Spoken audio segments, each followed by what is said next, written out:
Indian agriculture sector depend on the మన్సూన్స్.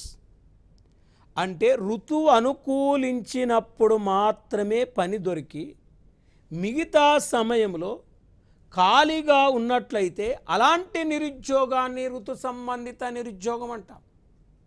చూడండి, అంటే ఋతువు అనుకూలించినప్పుడు వర్షాలు పడతాయి. వర్షాలు పడ్డప్పుడు వ్యవసాయ శ్రామికులకు పని దొరుకుతుంది, వ్యవసాయదారులకు పని దొరుకుతుంది. అదే ఋతువు అనుకూలించలేదనుకోండి, పొలాలు స్టార్ట్ కావు, నాట్లు స్టార్ట్ కావు, కలుపులు స్టార్ట్ కావు, కోతలు స్టార్ట్ కావు.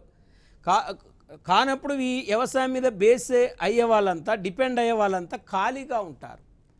అంటే అలాంటి నిరుద్యోగాన్ని ఋతువు అనుకూలించినప్పుడు పని దొరికి ఋతువు అనుకూలించకపోతే ఖాళీగా ఉంటే అలాంటి నిరుద్యోగాన్ని మనం సీజనల్ అన్ఎంప్లాయ్మెంట్ అంటున్నాం. అంటే ఇది ప్రధానంగా ఈ ఋతు సంబంధిత నిరుద్యోగం వ్యవసాయ రంగంతో పాటు మెయిన్గా వ్యవసాయ ఆధార పరిశ్రమైన పంచదార పరిశ్రమలో ఈ నిరుద్యోగం ఎక్కువగా ఉంటుంది. షుగర్ ఫ్యాక్టరీలలో ఈ నిరుద్యోగం ఎక్కువ ఉంటుంది.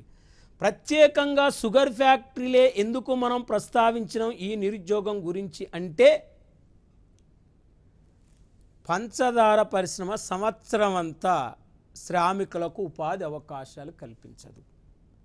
కేవలం చెరుకు కోతకొచ్చిన సమయంలో మాత్రమే పంచదార పరిశ్రమ రన్ అవుతుంది. కాబట్టి ఆ సమయంలో ఆ పరిశ్రమలో పనిచేసే వాళ్ళకు పని దొరుకుతుంది, మిగతా సమయంలో వాళ్ళు ఖాళీగా ఉండవలసి వస్తుంది. కాబట్టి అలాంటి నిరుద్యోగాన్ని కూడా ఋతు సంబంధిత నిరుద్యోగం అంటున్నామంటే అది మనకు మేజర్గా వ్యవసాయ ఆధార పరిశ్రమ అయిన షుగర్ ఫ్యాక్టరీలో కూడా ఋతు సంబంధిత నిరుద్యోగం బలంగా కనపడుతుంది.